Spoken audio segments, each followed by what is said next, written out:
Salut, bienvenue dans ce nouveau chapitre où nous allons apprendre à créer des ombres super réalistes et super cool dans Photoshop 2021.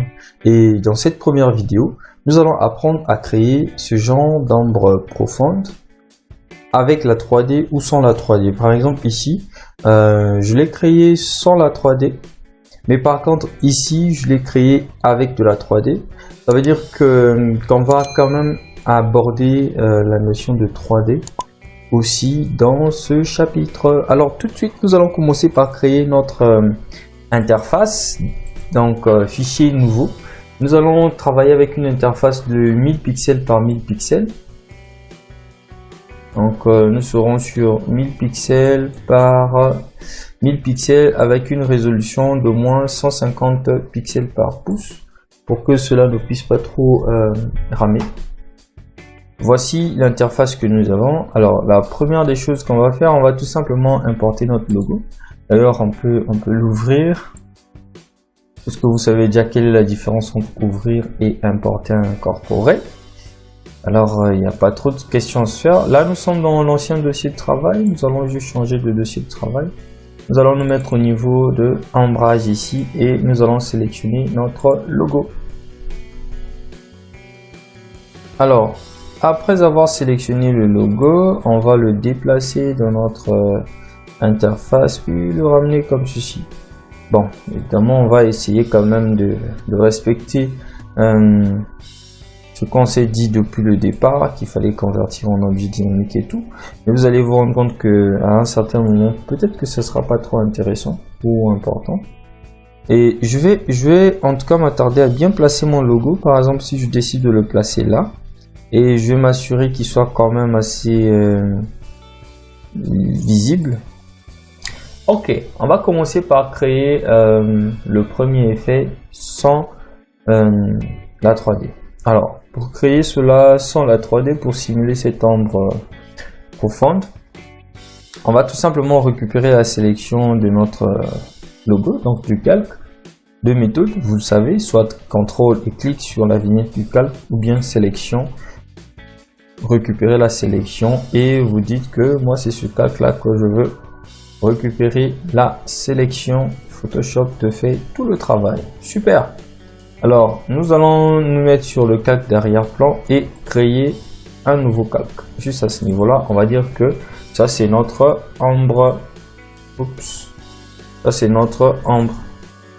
Et nous allons tout simplement le remplir. Donc je vais fermer le calque là, vous voyez j'ai la sélection, je vais le remplir avec la couleur de premier plan. Comme c'est la couleur de premier plan, on utilise la touche Alt et Backspace, ou bien édition remplir, clic droit remplir. Voilà, j'ai ma couleur noire à présent qui remplit mes pixels. Donc si je fais ceci, vous voyez que ça se cache. Alors comment est-ce que maintenant on va le faire?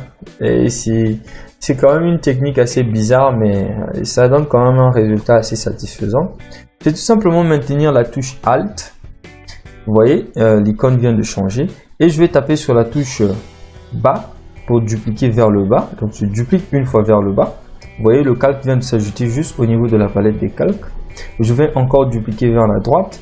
Vous voyez, le calque 2 est à ce niveau-là. Et vous êtes en train de voir qu'il y a la profondeur qui se simule. Donc, je vais maintenant le faire un peu vite. Bas, droite, bas, droite, bas, droite, bas, droite, bas, droite, bas, droite, bas, droite, bas, droite, bas, droite, bas, droite, bas, droite. Ça c'est une vraie chanson. Bas, droite, bas, droite, bas, droite, bas, droite, bas, droite, bas, droite, bas, droite, bas, droite. Ok, je m'arrête là. Ça me va déjà. Et qu'est-ce que je vais faire? Je vais quitter la dernière sélection ici jusqu'à mon premier calque d'ombre ici. Je sélectionne le tout avec la touche Shift, clic droit et je vais fusionner les calques. Voilà, j'en ai qu'un seul maintenant. Et qu'est-ce que je vais faire? Je vais juste encore dupliquer le calque qui est à ce niveau-là. Donc je vais faire clic droit et plutôt Shift Alt clic pour déplacer. Vous voyez là, je viens de le déplacer. Mais il faut pas aller très loin. Il faut vraiment essayer de se rapprocher tout doucement pour continuer en fait le travail. Donc regardez, là par exemple, je me mets ici. C'est pas mal, je vais essayer de déplacer un tout petit peu, je vais le ramener, il faut que ça rentre bien à l'intérieur comme ceci, regardez. Pas mal. Si ça va toujours pas, je vais maintenant utiliser les touches de direction bas, haut, bas. Ok, là ça me va. C'est super, c'est super. Là ça me va. Ok, donc j'ai en premier dégradé, je sélectionne les deux. Je vais encore faire clic droit sur la partie vide du calque, fusionner les calques. Et je vais encore refaire la même procédure. Alt et clic gauche. Je vais essayer de fusionner, d'apporter ça comme ceci. Ça ne suffit pas. Droite, droite, haut. Non. Oui, ça va. En fait, je suis en train de voir au niveau de la ligne que j'ai à ce niveau-là. J'ai cette ligne-là, il faut qu'elle soit toujours visible, comme ceci. Je vais sélectionner les deux, clic droit et fusionner les calques. Je refais encore la même procédure et je me mets là. Là. Ok, super. Je sélectionne les deux, clic droit, fusionner. Je fais encore la même chose. Vous voyez comment est-ce que c'est un peu pénible après. Bah, c'est tout simplement pour obtenir un joli résultat que vous le faites. Donc supporter. Voilà, ça me donne cet effet. Moi, ça me va. Clic droit, fusionner. C'est la même méthode. Donc, je rappelle, je maintiens la touche Alt sur le calque d'ombre que j'avais créé. Et bas pour dupliquer vers le bas, droite pour dupliquer à gauche. Bas, droite, plutôt bas vers le bas, droite pour dupliquer vers la droite. Et je vais juste faire bas, droit, au moins, disons, 60 fois. Puis, je sélectionne le dernier calque sur lequel j'avais eu à dupliquer et je vais sur le dernier, enfin le premier, donc l'ombre normale, où il n'y a pas écrit ombre copie 1 ou ombre copie X. Je prends celui-là, je fusionne les deux. Enfin, le tout. Après, j'ai ceci. Qu'est-ce que je vais maintenant faire? Je vais tout simplement créer un petit calque. Je vais créer un calque de réglage juste à côté comme ceci. Et je vais prendre mon outil dégradé. Regardez, je le sélectionne. Je m'assure bien que je suis sur le dégradé, soit le premier ou le deuxième. Enfin, que j'ai le noir en tout cas au départ ici, ou le blanc. Regardez, si je le mets sur le blanc, il faut que je décoche l'inversion parce que je veux juste faire apparaître le blanc et le noir. La partie doit disparaître. Donc, j'ai le blanc et le noir. Je vais me mettre ici, je vais cliquer et je vais glisser. Regardez ce qui se fait. Boum. Ben, le dégradé me fait tout un bon travail déjà. Mais là par exemple c'est suffisant et je me mets sur le calque. Je vais juste abaisser l'opacité. Regardez. Ouh. Que c'est génial. Qu'est-ce que vous en pensez en tout cas? Moi je trouve que c'est pas mal. C'est super cool. Donc ça c'est la première méthode pour pouvoir créer un dégradé de profondeur avec la méthode folle. Alt. Bas, droit. Par rapport à la position, en tout cas, si vous le faites comme ceci, ça sera Alt, bas, gauche. Bon, maintenant, cette fois-ci, on va le créer maintenant avec la 3D. Pour le faire avec la 3D, c'est très simple. Ne vous inquiétez pas. Suivez juste comment est-ce que je vais le faire. Vous allez voir que vous allez vous y prendre facilement comme un chef. Alors, on va créer un nouveau calque. Déjà, toujours avec la même taille, les mêmes propriétés. Donc, il est déjà sélectionné par défaut au niveau de l'onglet récent. Donc, je le crée. Je vais faire la même chose. D'ailleurs, je vais même pas me tracasser. J'ai pas à me casser la tête. Je vais juste récupérer le logo qui est à ce niveau-là. Je le déplace au niveau d'ici pour avoir la même taille du logo. Hein, je le fais expressément dans ce sens. C'est juste pour avoir la même taille du logo. Sinon, on pouvait prendre le logo depuis ici. Alors, qu'est-ce que je vais faire? Je vais dupliquer mon calque et je vais fermer l'œil du calque qui est au-dessus ici. Ça sera, disons, mon calque original. Donc, logo original, comme ça. Je ferme son œil. Je vais travailler avec celui-là. Et celui-là, je vais le convertir en calque 3D. Regardez. Ici, vous avez la 3D. Vous cliquez juste dessus. Et juste en bas, vous avez une nouvelle extrusion 3D à partir du calque sélectionné. Vous cliquez dessus. On vous dit, vous êtes sur le point de créer un calque 3D, voulez-vous passer à l'espace de travail 3D? Bon, si vous êtes à l'aise en changeant d'interface, moi ça me cause aucun problème. Mais pour le moment, je préfère qu'on reste sur les indispensables. En tout cas, on a déjà pris habitude et on va commencer, on va pouvoir travailler avec. Donc je vais dire non, je ne veux pas passer sur l'espace de travail 3D, je vais rester sur mon espace de travail essentiel, mais ramène-moi quand même l'espace de travail 3D au niveau de l'interface, de la zone de travail ici. Donc nous attendons que Photoshop fasse le travail. Voilà, là on vient de changer. Ne vous inquiétez surtout pas, il n'y a rien de grave là-dedans. On ne va pas voir tous ces petits boutons que vous voyez, tout ça. Ce n'est pas l'objectif de cette vidéo.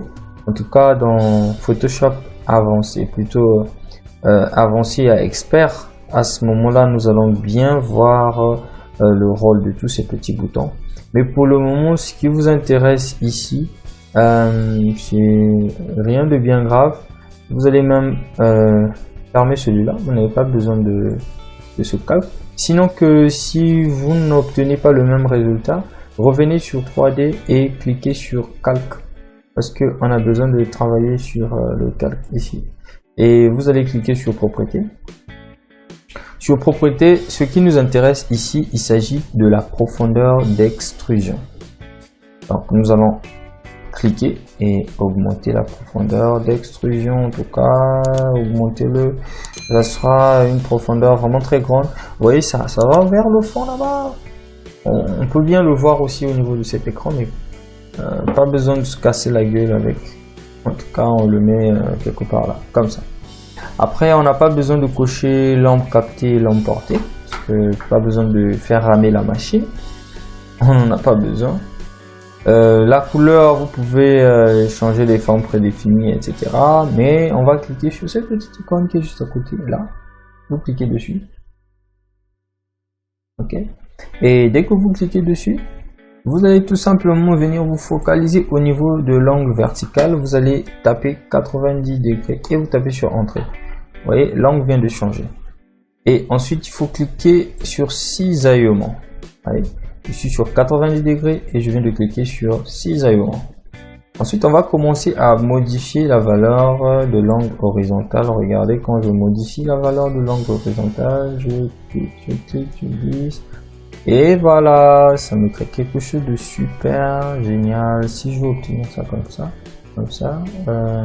En fait, ici, l'angle, c'est vous qui définissez. Si vous voulez que l'angle soit comme ceci, vous le laissez comme ça. Alors, on a fini en tout cas. Ce qu'il nous reste à faire ici, c'est tout simplement récupérer la sélection de cette 3D. Donc on va faire CTRL-clic sur la 3D. CTRL-clic. Voilà. Vous voyez, il vient de récupérer la sélection. Nous, c'est ce qui nous intéresse en tout cas dans l'histoire.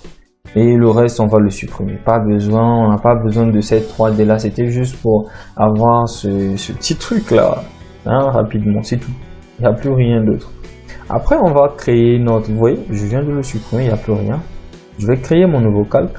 Et je vais le remplir avec la couleur de premier plan comme ça, avec CTRL, avec Alt, Backspace. Vous voyez, ça me le remplit déjà comme ceci. Si je fais réapparaître mon logo, boum, voici ce que j'ai. Pas mal. Alors, je vais désélectionner avec CTRL D et je vais faire la même chose que j'ai eu à faire de l'autre côté. Ce qui stipule que je vais créer un masque de fusion ici. Et je vais tout simplement prendre mon outil dégradé. Toujours avec le noir. Non, là j'ai du noir, ça veut dire que ça va supprimer la partie là. Et ça va sortir la partie là. Donc je vais inverser. Et je vais cliquer comme ceci. Oups, il me fait l'inverse. Ah ok, les couleurs de premier plan et d'arrière-plan étaient inversées. D'accord, pas de problème. Donc je fais ceci. Voilà. Vous voyez. Quand je fais ça, et Photoshop me donne quelque chose de super cool. Super. Et on va juste se charger de diminuer l'opacité. L'opacité ici. Regardez ce que ça donne comme effet. Oulala. super génial. Je vais créer un petit calque de réglage ici de type couleur nuit. Je vais modifier la couleur. Je sais plus trop quel est le coup de couleur que j'avais à prendre dans le vidéo. Voilà. Je vais créer un effet comme ceci. Yes. Ouais, vers le jaune, ça va pas mal. Ok. Voilà. Et qu'est-ce que je vais faire? Toujours sur mon calque, je vais encore diminuer un tout petit peu l'opacité. Simuler encore le réel ici. Et voilà.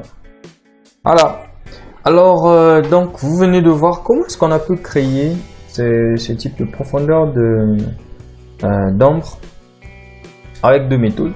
La méthode un peu folle et en passant par la 3D qui était peut-être un peu plus rapide mais qui fait peut-être plus peur, mais sinon il n'y a rien de grave parmi les deux méthodes.